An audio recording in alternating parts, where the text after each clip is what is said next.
Good morning, everybody. I'm not wearing a robe. I decided to mix it up after, 2.5 years? Decided to do it a little differently.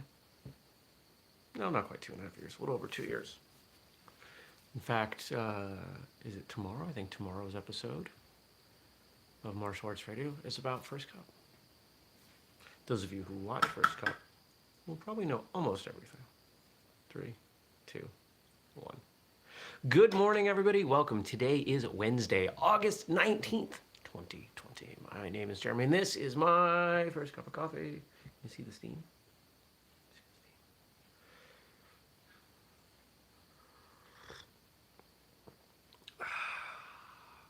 Oh, that came out good this morning. I forgot the salt the last few days. And while I was in Maine, I don't think I was putting salt in my coffee. But I remembered salt again, and I keep remembering how great it is. I shaved, cut my hair, and was going to trim my beard, and then my trimmers decided to kind of die. They said, hey, no more battery. So we're rocking for me, the long beard. I normally just have a little bit. Yesterday wasn't my best day. I didn't do a lot. I took care of myself. I ate some good food. I relaxed. I watched some TV. I worked. I did what needed to be done. Had a really good interview. The podcast interview that I mentioned came out really good. I'm always worried when we have someone on the show who doesn't speak English natively.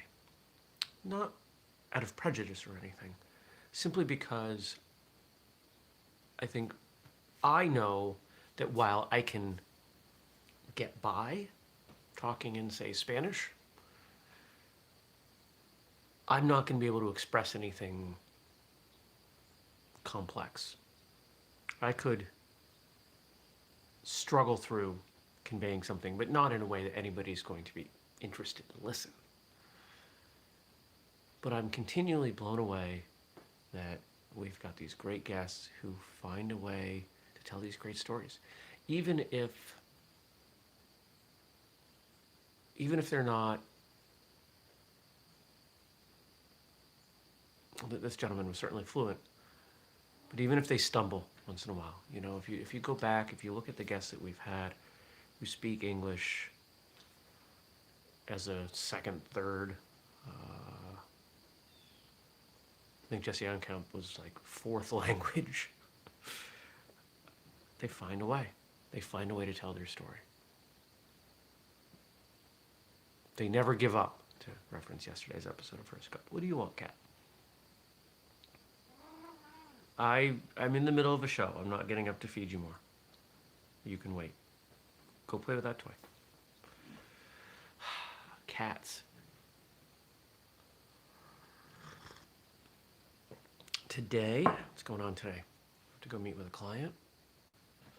One of these few people that I've agreed to do tech work for. For those of you who don't know, I had an IT company I kind of started doing my own work in college, so from 99 to 2014 was when I sold it. So what's that, 15 years? An IT company for 15 years. And I don't want to do it anymore because it's not fun. Because when people's computers go down, they freak out and you got to deal with it right away. Nobody has marketing emergencies. That's why I do marketing and business consulting for my clients. But right now, in the name of whistle kick, I'm doing some of that work because it brings in some money. And we need to do that.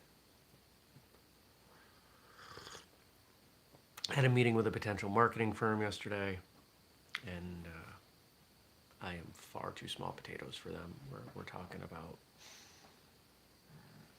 They're talking about showing results in 5 to 6 months, and they're talking about spending $2 to $3 grand a month. I'm like, I don't have 15 grand to find out. I don't have 15 grand, hard stop. But if I did, I would not be at the point where I'm dropping 15 grand to find out if you're the right company.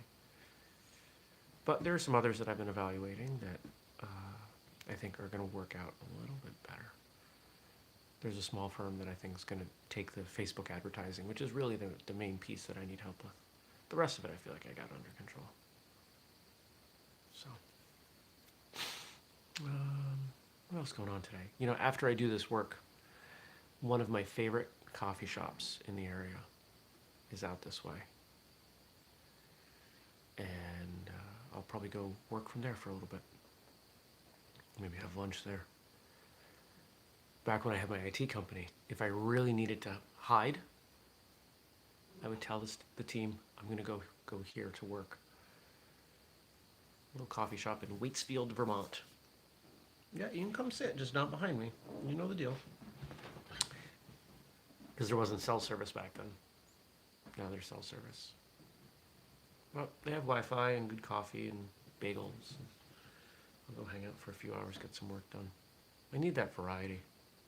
I didn't leave the house yesterday other than to go for a walk. And, well, did a couple miles.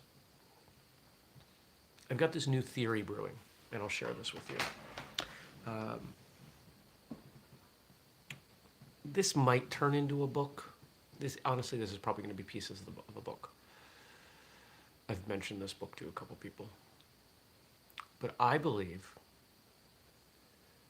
that if everyone walked 20,000 steps a day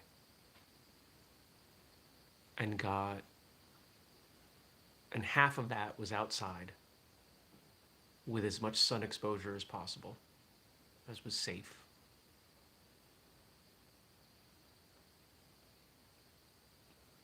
I think those two things would solve a huge number of health issues that we're having.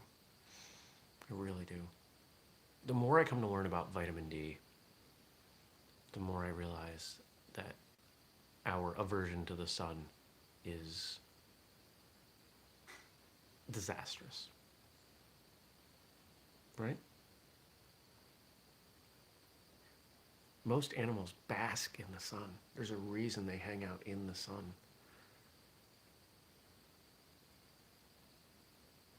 Right?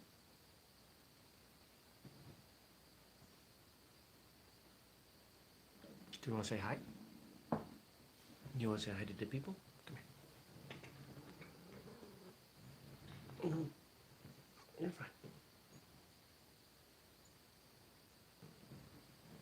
There you go.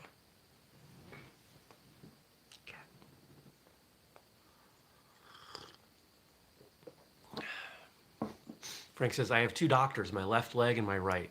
You could use that as the title.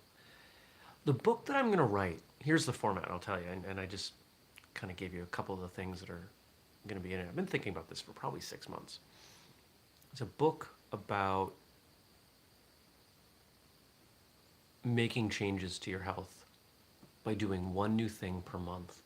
And those things are all simple, and most of them are free. Stacy says, hi, Jeremy and Kitty. Zuza says hi as well. Not to me, to you.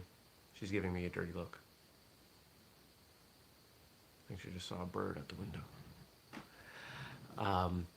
But imagine the first chapter of the book is, okay, this month, you're going to focus on walking more.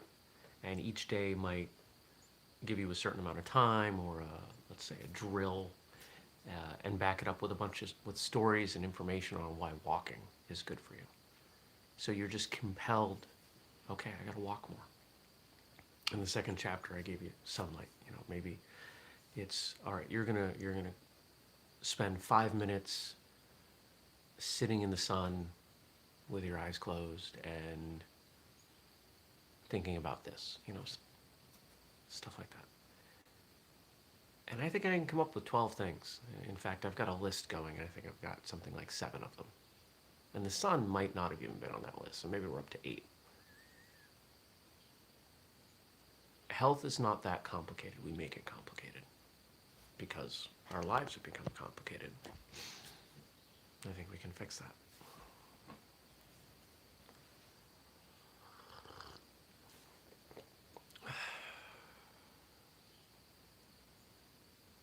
I don't have time to write a book, or even more importantly, editing a book.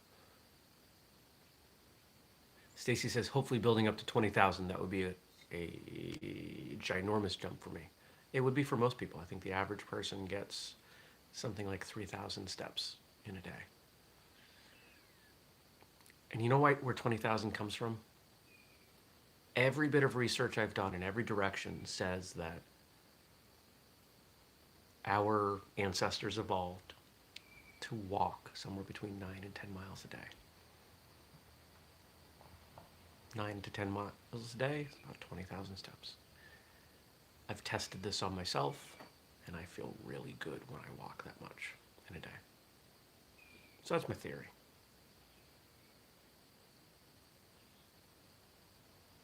Walking is grossly underrated. Running is not just a bunch of walking in less time. It's a whole different thing. It's a whole different process in the body. The body responds to it completely separately. Sympathetic versus parasympathetic nervous system. What else is going on today? I'll probably go to the gym. I'll work out. Hey, I'm in the middle of a show. You had food before I started. You can wait. There are people. They're watching me. Smell my foot. This is such a weird animal. All right. Let's see what you all wrote in, because clearly I'm being ridiculous. I slept well. I went to bed at, I don't know, it was before 9. I needed it. I was tired.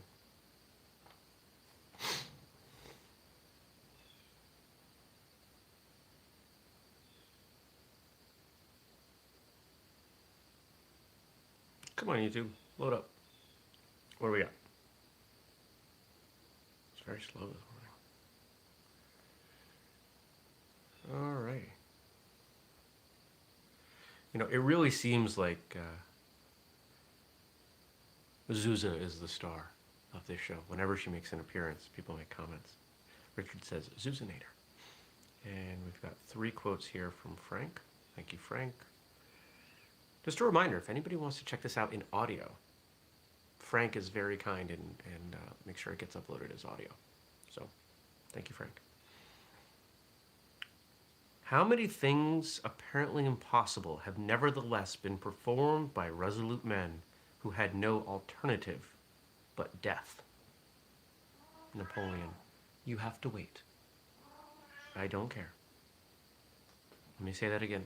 How many things apparently impossible have nevertheless been performed by resolute men who had no alternative but death? To say that in more modern prose, you do what you gotta do.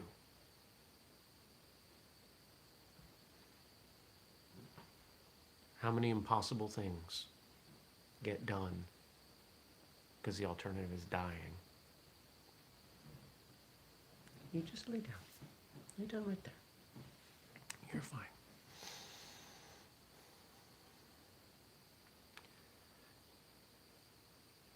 I have a saying. This one might be mine. Oh, a couple of you wrote in about steps. I'll read that in a second. I have a saying that might be unique to me, but I'm not necessarily claiming credit for it. People are like goldfish. They will expand to the size of the bowl they're placed in.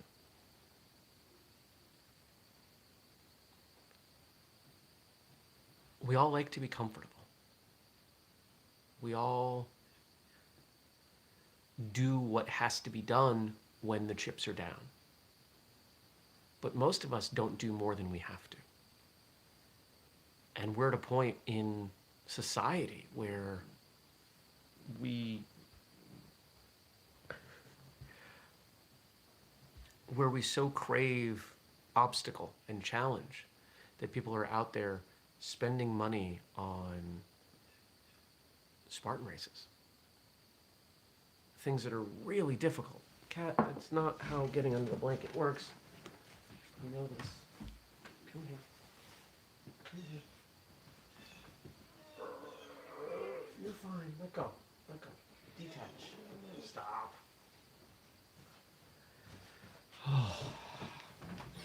Would anyone like a really old cat?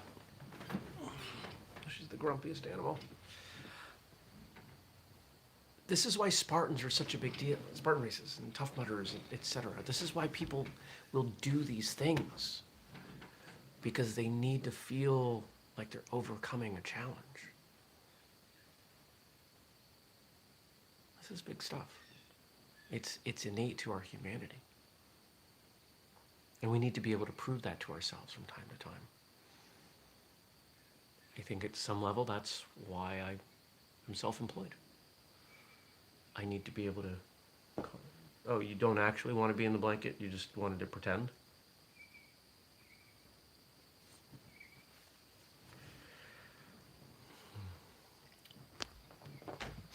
Jason says, steps are huge. When I worked at the Postal Service, I was on my feet 8 to 12 hours a shift and walking all over the plant. I lost 72 pounds total in my first year. Wow. Stacy says, indeed, working at home took away 5,000 to 6,000 steps at the hospital daily. Yep. And if you do research on walking and the sympathetic versus the parasympathetic nervous system, you start to see the magic. You start to see why walking is so different, why it's so important. Creates pressure on the joints, helps with digestion, whereas running will suppress digestion while you're running. There's a lot in there. What was the next thing I got? I like as much as I like that quote, I like the way it's worded even more. It's very poetic. Let me read it one more time before I move on. How many things apparently impossible have nevertheless been performed by resolute men who had no alternative but death. And here's the next one. Force has no place where there is need of skill. Herodotus. Force has no place where there is need for skill. You know, I think the best example for something like this is, well, maybe not best, one of the best is martial arts. Talking about sparring or more specifically, grappling and joint manipulation. I have had my butt kicked by small people. And I'm already a small person. I've had smaller people kick my butt. I've watched smaller people kick the butts of much larger people. This is something that illustrates skill. Could that bigger person, bash the small person? Yeah, most likely. If they get the opportunity. That's where the skill part comes in.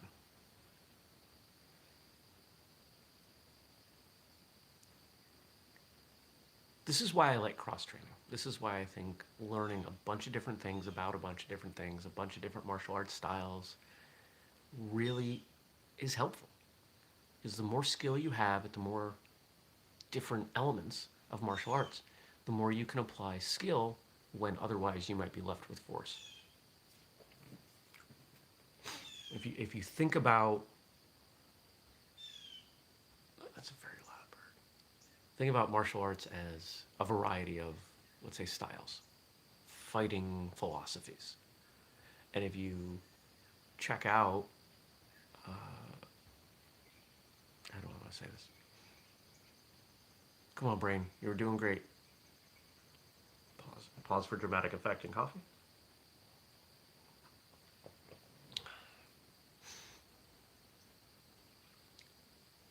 I'm going to guess most of us, I certainly have, been in situations where technique-wise, let's say I was sparring with someone, I wasn't able to figure them out. They just, what I had available just couldn't find a way. So what do most of us do when we can't find a way? We go harder, we go faster, we try to meet it with force. And I've certainly been the other way, where trying to figure somebody out, and oh, okay, this works on them. And you pick them apart. And what do? They meet it with force. Force has a place. It has a time. Skill is always a good strategy. For anything. For training, for sparring, for self-defense, for life, for anything. I mean, what wouldn't you want skill for? I can't imagine anything. And our final quote for the day, this time from the great orator: "If you're going through hell, keep going." Winston Churchill. That's a powerful quote, and one that resonates for me quite a bit right now. I'm not exactly going through hell, but I am in the midst of a difficult time, and one that I'm not enjoying. At least aspects, the difficult parts I'm not enjoying. But why stop? Right? There's an other side. There's always another side. Nothing is infinite. So you find a way to keep going. And eventually, you get through it. And that's how we do it. You get through it. I'm almost done. You can wait. You can wait. I'm live on TV. Sort of. She doesn't respect the show.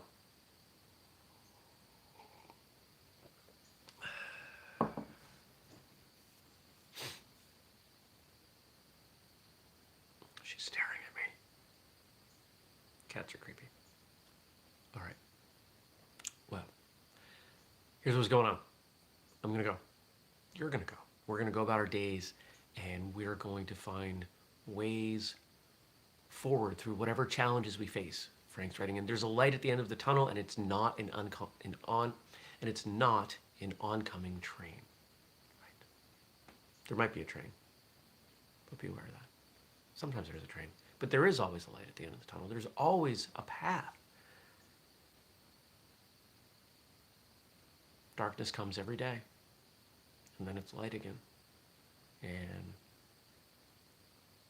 if you don't persist through that darkness, what do? You don't give up. Don't give up. Never give up. Never settle.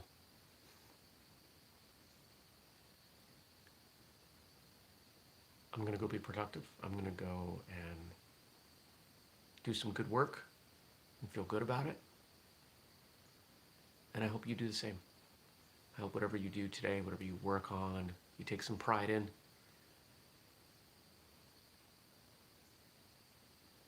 And I hope you value yourself, because that's something that I'm finding I need to do more of. I need to respect my own value.